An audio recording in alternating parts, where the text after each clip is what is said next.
banyak yang suka menanyakan kenapa sih udah diet tapi masih belum turun juga berat badannya.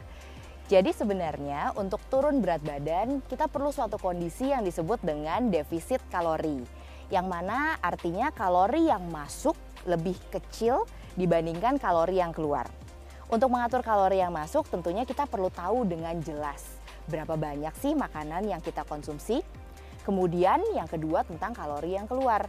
Kalori yang keluar sebenarnya berhubungan dengan kondisi fisik kita, kemudian metabolisme dasar kita, seberapa banyak yang kita bakar sehari-hari.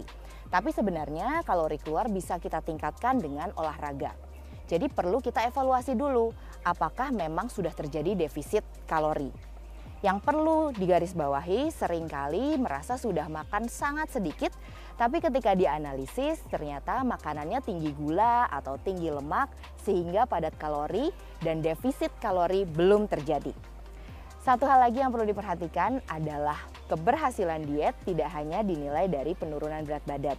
Kita perlu juga melihat penurunan lingkar tubuh, kemudian perbaikan dari komposisi tubuh, misalnya penurunan massa lemak atau juga peningkatan massa otot, itu merupakan salah satu indikator diet yang berhasil.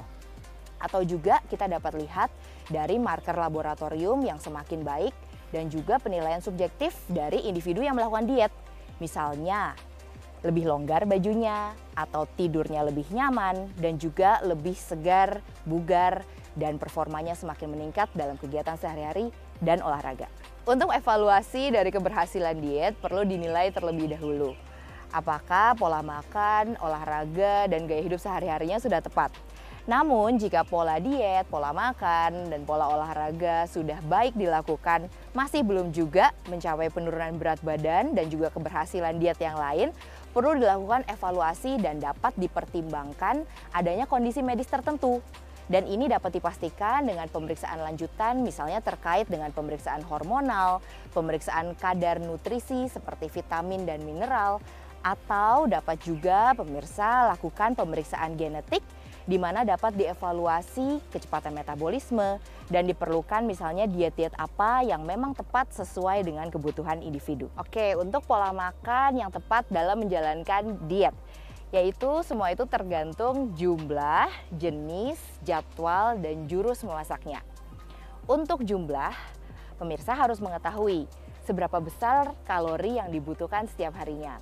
Kemudian terapkan dengan pola gizi seimbang, yaitu karbohidrat, protein, lemak, vitamin, dan mineral yang tepat sesuai kebutuhan Anda dan kondisi medis Anda.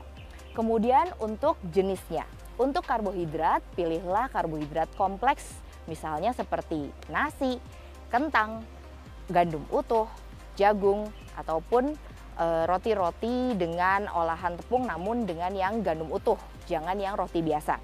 Kemudian untuk protein, pilihlah protein yang rendah lemak seperti daging ayam tanpa kulit, ikan, putih telur, dan juga protein nabati seperti tahu dan tempe.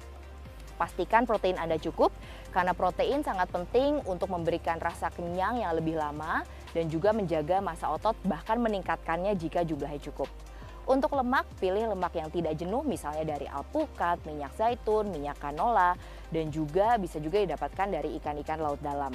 Dan vitamin dan mineral serta serat harus cukup dari sayur dan buah. Dengan porsi 3-5 porsi buah dan sayur, pilihlah warna yang beragam untuk mencukupi kebutuhan antioksidan Anda. Selain itu, batasi asupan gula, yaitu gula tambahan maksimal 50 gram atau 4 sendok makan setiap harinya. Mulai biasakan untuk rajin melihat berapa banyak gula dalam minuman atau makanan kemasan yang Anda konsumsi, sehingga jumlahnya tidak berlebihan dalam tiap harinya. Kemudian batasi juga jumlah garam, yaitu hanya sebatas 1 sendok teh maksimal dalam 1 hari. Yang terakhir, pastikan bahwa Anda juga mengkonsumsi cairan dalam jumlah yang cukup, yaitu sebanyak 8 gelas 1 hari.